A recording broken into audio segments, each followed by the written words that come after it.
هو هو في ايه؟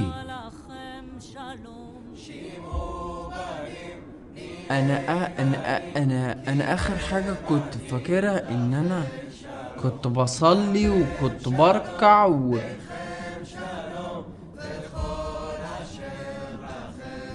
لا لا لا لا لا لا لا اوعى انا موت. انا ميت.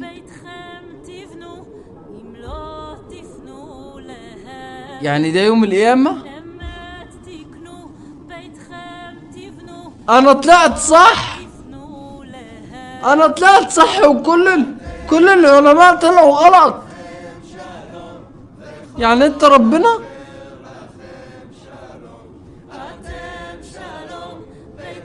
احنا هنبتدي نهزر ولا ايه؟ احنا يومنا طويل. ربنا قاعد مع جيسس فوق. طب ما طب انا ميت وانا بصلي.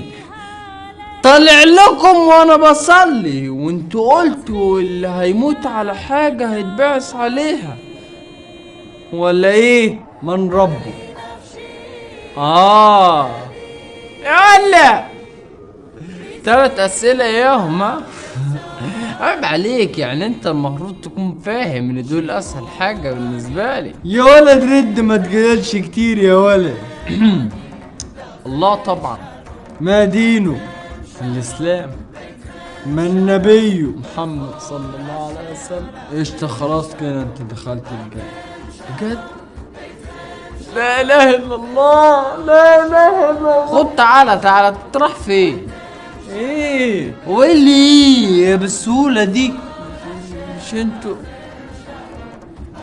مش ده المفروض يحصل؟ المفروض تتعلموا شغلنا ولا ايه؟ لا مش هعلمكم شغلكم يعني، بس هم قالوا لي اول ما تطلع فوق هيسألوك 3 اسئلة هتجاوبهم وتخش الجنة على طول. هما مين دول؟ قالوا لي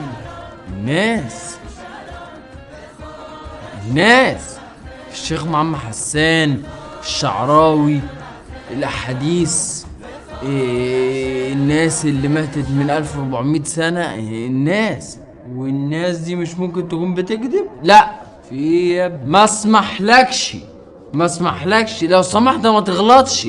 الناس دي احسن مني ومنك. احسن من مين يا ابني؟ ده يوم القيامة. لا يعني احنا تعبنا وعملنا الكون والمجرات والثقوب السوداء والاكوان المتوازية، كل ده عشان حضرتك تيجي في الاخر تجاوب على 3 اسئلة تروح داخل الجنة؟ تعبيط ولا ايه؟ لو انا اللي تعبت نفسي وعملت الحاجات دي كلها، ما انتوا اللي تعبتوا نفسكم على الفاضي والله. وش معنى 3 اسئلة؟ ليه مش 4 مش 5؟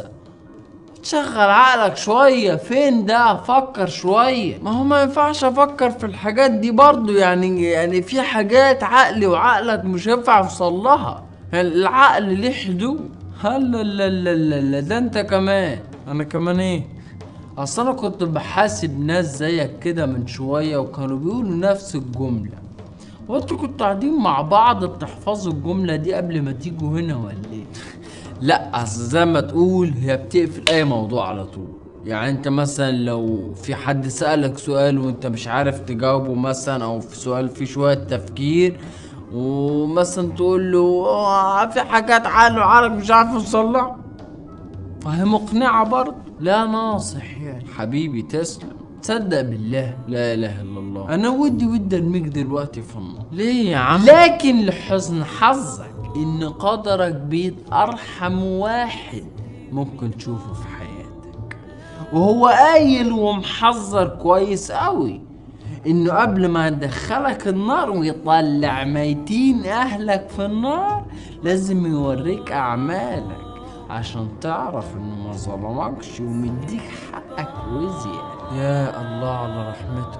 معلش يعني كله الا الظلم. احنا ما نرضاش ان حد يقول ان احنا اكلنا حقه. طيب يعني انا كده مش هتسأل صح؟ لا مفيش الكلام ده. طيب امال ايه اللي هيحصل؟ بص يا سيدي، هو كل اللي هيحصل وبعدين اللي مش شايف ناس زحمة، وفين الناس اللي بتجري من بعضها من الخوف؟ وهو انا ليه لابس؟ مش المفروض اقلع؟ اقلع؟ ما تحترم نفسك يا ابني، هو ايه اللي تقلع ده؟ طيب امال ايه؟ هو كل اللي يحصل بابا. وبعدين فين الحبل؟ حبل؟ الحبل ايه ده؟ الحبل اللي هو بيبقى حد من السيف وارفع من الشعره ده، اللي هنجري عليه زي الحصينه ده. حبل ايه وحصلت ايه يا ابني وانت داخل سيرك؟ هو كل اللي هيحصل ببساطه ان كل واحد هيتحاسب بالعدل، كل واحد هياخد حقه. يابا احنا ما بنظلمش حد. طب طالما كده بقى يبقى اسمح لي اخش الجنة.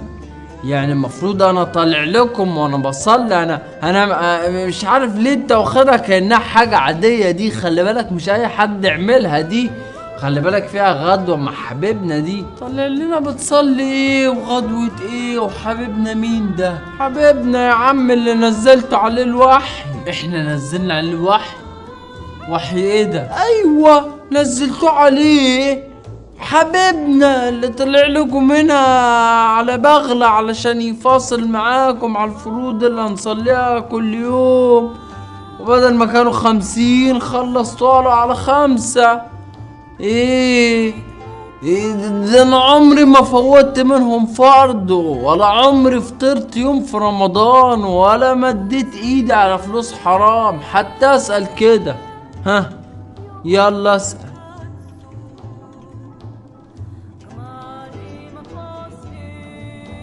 اسأل مين؟ ايدي يا عم. ايدك؟ مش المفروض تشهد اذا كنت انا سرقت ولا لا؟ يلا طالما انت مش متأكد يلا اسألها. ده شكله عبيط فعلا.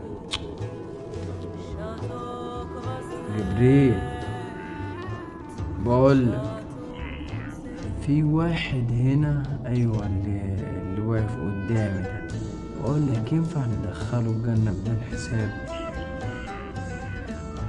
لا مش تحت بند ده عمل حاجة كويسة، بس ممكن تحت بند تعبان في عقله.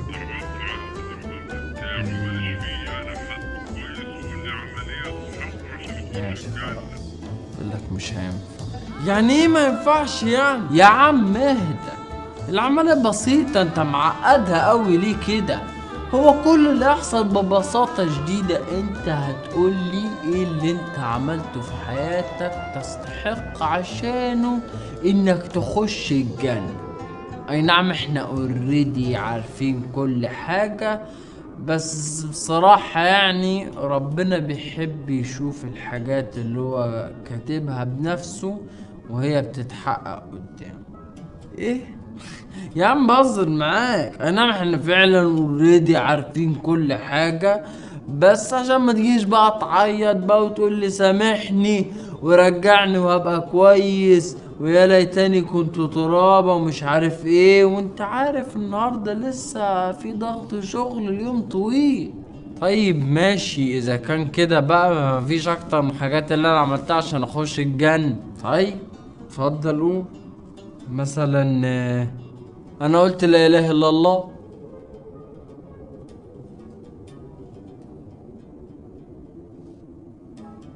اتفضل قول. ما انا قلت لك، قلت لا اله الا الله. مش فاهم اعمل لك ايه يعني؟ لا اله الا الله دي تدخلني الجنة معروفة يعني.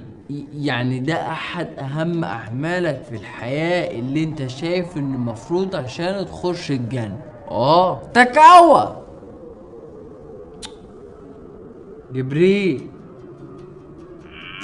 بقول لك ايه، لا اله الا الله. وايه اللي ايه؟ بقول لك لا اله الا الله.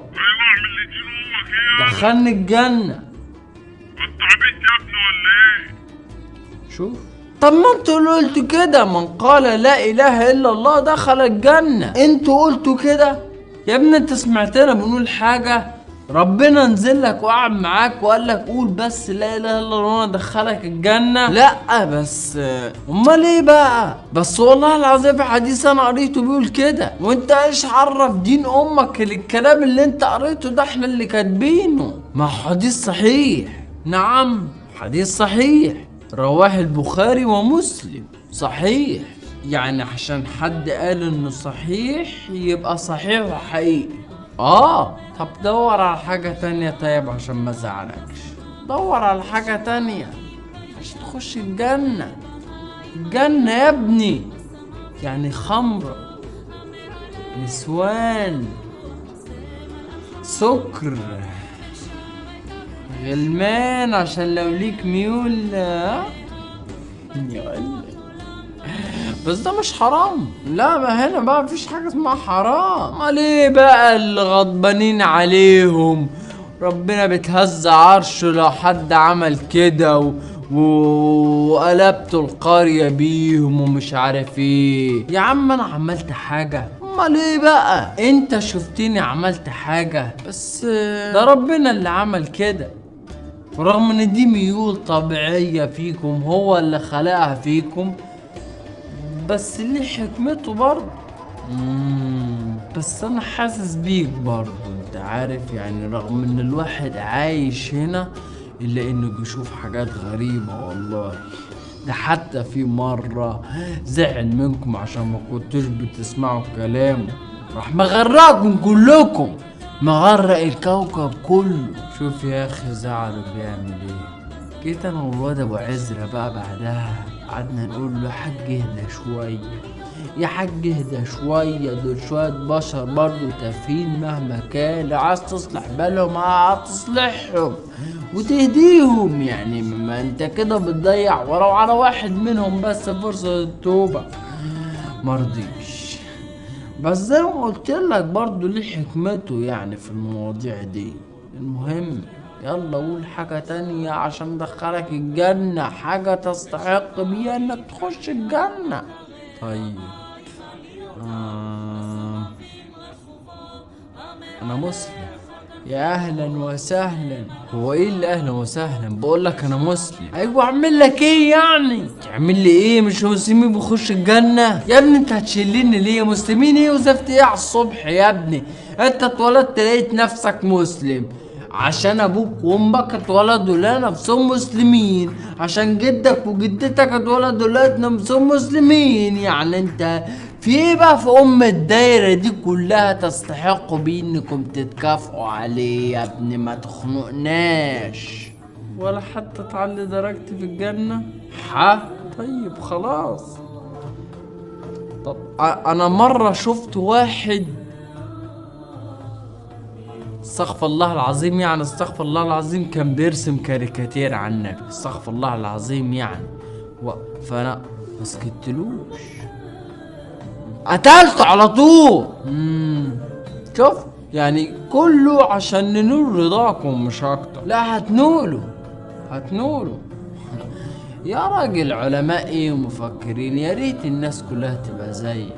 انا عارف يا اخي، يلعن دين امك يا اخي. طب مالها طيب حضرتك يا ابني؟ دي حاجات كلها بتثبت انك غبي ومتخلف ومتعصب وجاهل، دي حاجات بتثبت انك ما تستحقش الجنة. طيب اتفضل. انا كنت حافظ القرآن كله، قول لي بقى انا كنت قاعد 9 سنين احفظ فيه على الفاضي. طيب ده ايه اهميته في الكون؟ يعني انت افدتنا احنا بايه؟ ما طب افدت نفسك بايه؟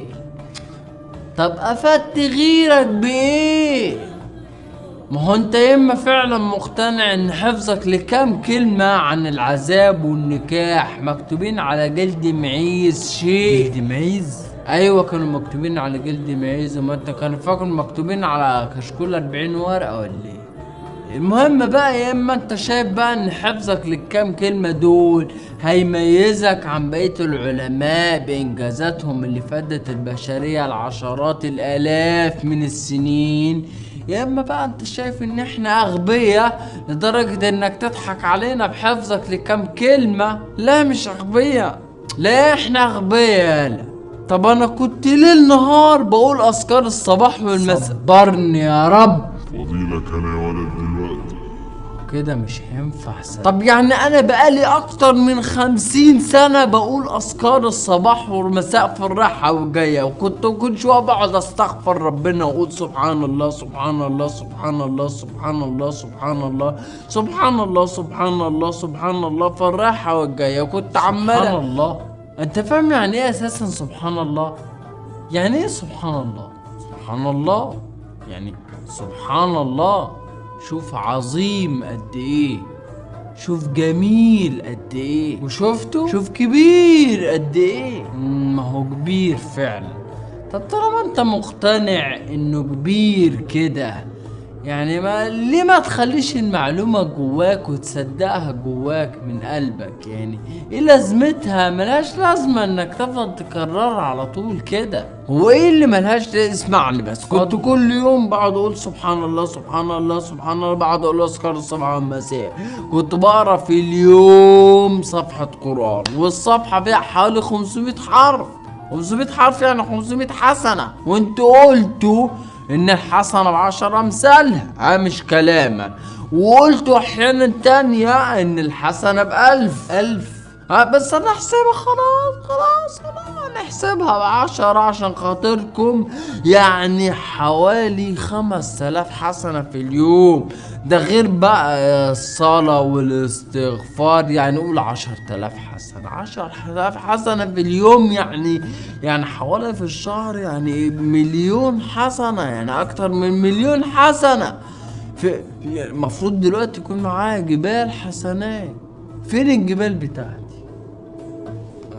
فين الجبال الحسنات بتاعتي؟ ايوه، ما هبعتهم لك دلوقتي، يجيبوا لك جبال. بس بقى يعني عشان مش فاهم، بس فهمني يعني هي ايه الحسنة دي؟ فهمني، ما يعني ايه الحسنة دي؟ حسنة؟ ايوه، ايه بقى الحسنة دي؟ يعني ايه؟ اوصفها لي، ايه الحسنة دي؟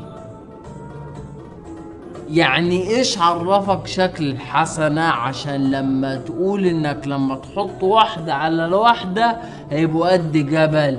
يعني استها ازاي دي مثلا؟ هل هي مثلا قد حبات رز مثلا، ولا قلقاسة، ولا راس وزة، ولا ايه؟ بس اوصفها لي. مش الحسنة دي خير؟ ايوه، يعني حاجة معنوية. طب ازاي بقى حاجة معنوية تتحول لمادة؟ يا ابني افهم، قول حاجة واحدة بس تستحق عشان انك تخش الجنة. ايوه افتكرت خلاص. انا كنت بدعو الناس للهداية. ناس مين؟ الناس كل الناس. وطالما انت طبعا هتهديهم، معناته انت شايف نفسك افضل منهم. مش انا مسلم؟ يعني احسن امة خرجت للناس. مش انتوا الامة برضو اللي كانت مشهورة بانها بتشرب بول الجمال وبتقتل الناس وبترجم البنات، ومشهورين بتفجير نفسكم، ومشهورين بالتعصب والارهاب؟ خير امة.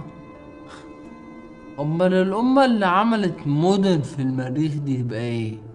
ولا الامة اللي اكتشفت علاج جميع الامراض دي تبقى ايه؟ ولا الامة اللي سافرت المجرات التانية؟ ولا الامة التانية؟ ايوه، ما انت فاكر العالم وقف لحد ما انت مت ولا ايه؟ الكرة الارضية استمرت بعدك بحوالي 7 مليار سنة، وبعدك في جت واستعمرت الكواكب، واستعمرت الاكوان التانية، واكتشفوا الاكوان المتوازية، بس ما كانوش مسلمين. امم ابو جبريل، النبي ركز معايا كده شويه. الشخص انا كنت كلمتك عليه من شويه ده، بقول لك بيقول كل اللي كان مهم في الحياه ان هو بيعمله ان هو اتولد لقى نفسه مسلم، وكان عمال يقرا قران ليل نهار، وكان عمال يردد ادعيه واذكار صباح ومساء. مش عرفنا انا ايه لازمتها؟ متسأله انت. وكان بيقول ان احنا محوشين له حسنات. انت كنت محوش له حسنات؟ والله ولا. طب تسأل اللورد جنبك كده، قول له النبي كنت عاين له شوية جبال، ما اعرفش انا. لا، ما كانش بيعرف الصح والغلط بالعقل، وعمره ما استخدم العقل اساسا. كان بيعرفه من كتاب كده، معرفش هو اتورث بيه من آلاف السنين، ما أخده من أجداده. عالم مين يا عم اللي كاتب؟ أعتقد واحد راعي معيزة أو حاجة زي كده.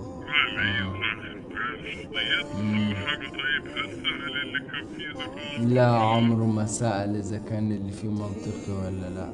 لا، ولا تسألوا عن أشياء إن تبد لكم تسؤكم. متواضع ايه يا عم؟ ده فاكر نفسه احسن من الناس كلها عشان متولد لها نفس على دين معين. فاكر نفسه احسن من ريتشارد فايمن، وداروين واينشتاين، كارل سيجن كمان. كارل سيجن يا ابني اللي هو بتاع النقطة الزرقاء الباهتة ده. احنا المقطع ده عجبني فشخ، قعدنا انا واللورد نتفرج عليه اول امبارح. يا لهوي قعد يضحك ويقول لي يا لهوي تخيل بقى لما كنتش قلبت لهم الكون في 6 ايام. والله العظيم. لا لا، لسه ما حسبتش كارل، لسه تيجي تتفرج معايا وانا بحاسبه. وهات اسرافيل معاك، مش خلاص خلص نفخ؟ طيب ليه قاعد فاضي دلوقتي؟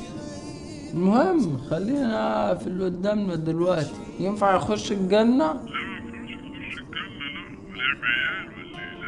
ما ينفعش. ها ايه؟ مفيش اسباب مقنعة. يعني ايه مفيش اسباب مقنعة؟ قول لنفسك. طب قول له ان كان مطول دقنه طيب. إيه؟ بيقول لك ان هو كان مطول دقنه طيب. طب قول له طيب انه كان بيخش حمام برجله الشمال وبياكل بايده اليمين. تقول ايه يا ابني؟ قول له بس مالكش دعوة. طب بيقول لك ان هو كان بيخش حمام برجله الشمال وبياكل بايده اليمين. طب قول له طيب ان كان ليل نهار بيخش على صفحات اليهود ويشتمهم. وكان ليل نهار بيخش على صفحات اليهود ويشتمهم. والنصارى والشيعة والبوذيين والملحدين. طب والنبي قول له انه كان على طول بيمسك المصحف. طب بيقول لك طيب انه كان دايما بيمسك المصحف. بيقول لك حطه في تيك. طب هو المفروض اعمل ايه طيب؟ ولا عايش ليه انا يا عم؟ انا نفسي عايش ليه؟ I'm sorry man. يبقى سلم لنا على كان بيقول ان هو طلع لنا ببغلة. قال لك طلع السما ببغلة، هي زريبة يا ابني.